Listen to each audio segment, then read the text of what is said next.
আমি আল্লাহর কসম করে বলতে পারি, আল্লাহ মাজলুমদের পক্ষে, আল্লাহ জালেমের পক্ষে নয়। আমি তখনই বলেছিলাম আওয়ামী লীগ অবশ্যই আল্লাহ পাক রব্বুল আলামিন এই জুলুমের বিচার করবেনই ইনশাআল্লাহ। তুমি ভাবতেও পারবে না, তোমার অবস্থা কি হবে ইনশাআল্লাহ। আওয়ামী লীগ ভেবেছে আমরা তো খোদা হয়ে গেছি, আমরা আমেরিকাকে স্যাংশন দেই, অমুককে জেলে ঢুকিয়ে রাখি, অমুককে হত্যা করি, আমরা অমুককে বিতরিত করি, অমুককে গুণ করি, অমুককে খুন করি।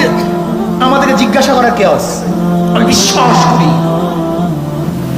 এই হাজারো মাজলুমদের চোখের পানির কারণে, এই চোখের পানি ওদের জন্য আগুন হয়ে দাঁড়াবে ইনশাআল্লাহ। এই আক্ষেপ, এই নিঃশ্বাস ওদের জন্য বোমা হয়ে দাঁড়িয়ে ইনশাআল্লাহ। মাজলুমদের এই আহাজারি ওদের জন্য ধ্বংসের কারণ হবে ইনশাআল্লাহ।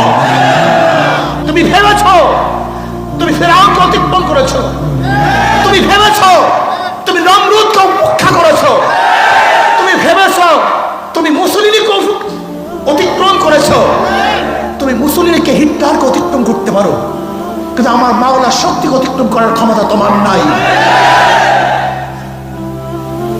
লক্ষ লক্ষ মানুষের চোখের পানি বৃথা যেতে পারে না।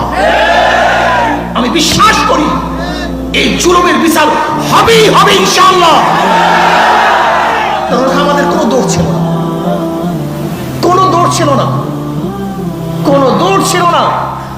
আমরা ভেবেছি এত মানুষকে মেরেছি, এত মানুষকে আক্রমণ করেছি, কিচ্ছু হবে না, কিন্তু আল্লাহ পাক রব্বুল আলামিন সমস্ত রক্তকে সহ্য করতে পারে না। সব রক্ত এক রক্ত নয়,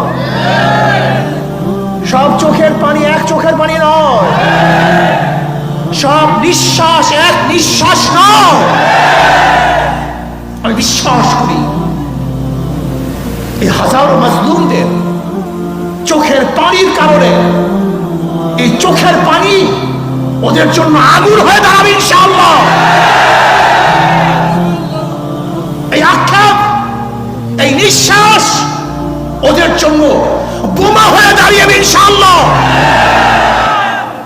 মাজলুমদের এই আহাজারি ওদের জন্য ধ্বংসের কারণ হবে ইনশাআল্লাহ। আজকে আমরা চাই এক নিরপেক্ষ নির্বাচন, আমরা চাই জাতীয় সরকার অধীনে নির্বাচন। আপনি ভাবছেন 14 এবং 18-র মতো আবারও নির্বাচন করবেন?